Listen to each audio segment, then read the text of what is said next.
పెరుగన్నంకి పోపు,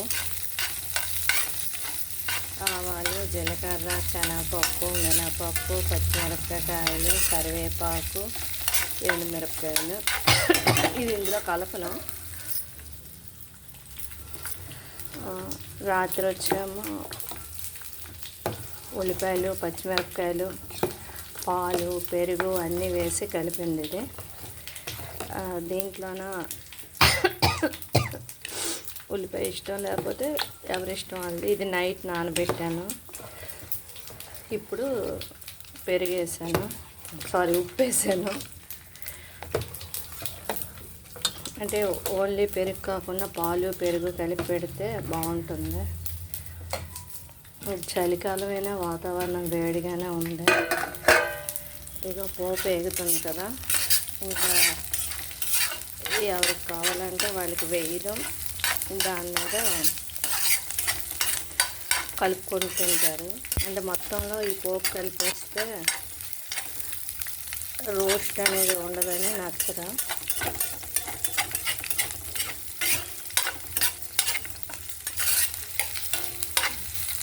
బాగా వేగం. ఇందులో కూడా కొంచెం ఉప్పు వేస్తాను. ఆ ఉప్పు వేసేటప్పుడు ఈ మిరపకాయలు అవి బాగా వేగుతాయి కదా, బయటికి తీయకుండా అన్నంతో కలుపుకొని తినేస్తే చాలా బాగుంటుంది. పోపులో తీస్తాను ప్లేట్లోకి.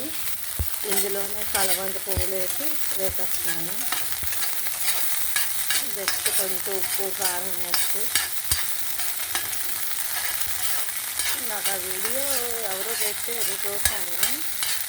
వాళ్ళు ఏదైతే చేశారో ఆ వీడియో ఎక్కడుందో గుర్తులేదు, కానీ నేను సింపుల్గా ఇలా ఉప్పు కారం వేసి వేసేస్తున్నాను, బాగానే ఉంటుంది.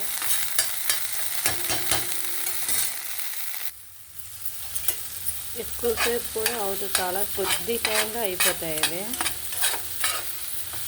పువ్వులు కదా చాలా సున్నితంగా ఉంటాయి. జస్ట్ కొంచెం మూత పెడితే మగ్గిపోతుంది.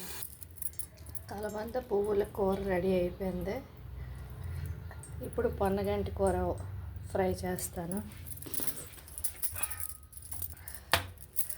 అన్నీ కొంచెం కొంచెం చేసుకుంటున్నాను. దీన్ని అంతే ఉప్పు, కారం వేసి ఫ్రై చేస్తాను.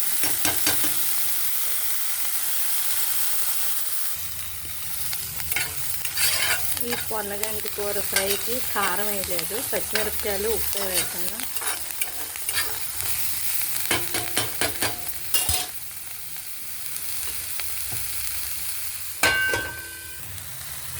పొన్నగంటి కూర ఫ్రై రెడీ అయిపోయింది.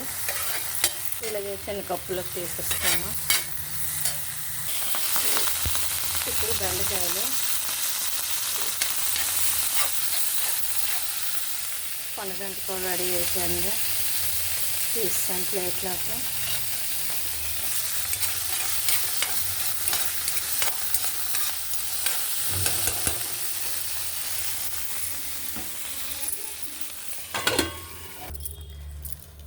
బెండకాయ కూర, చింత చిగురు ఫ్రై.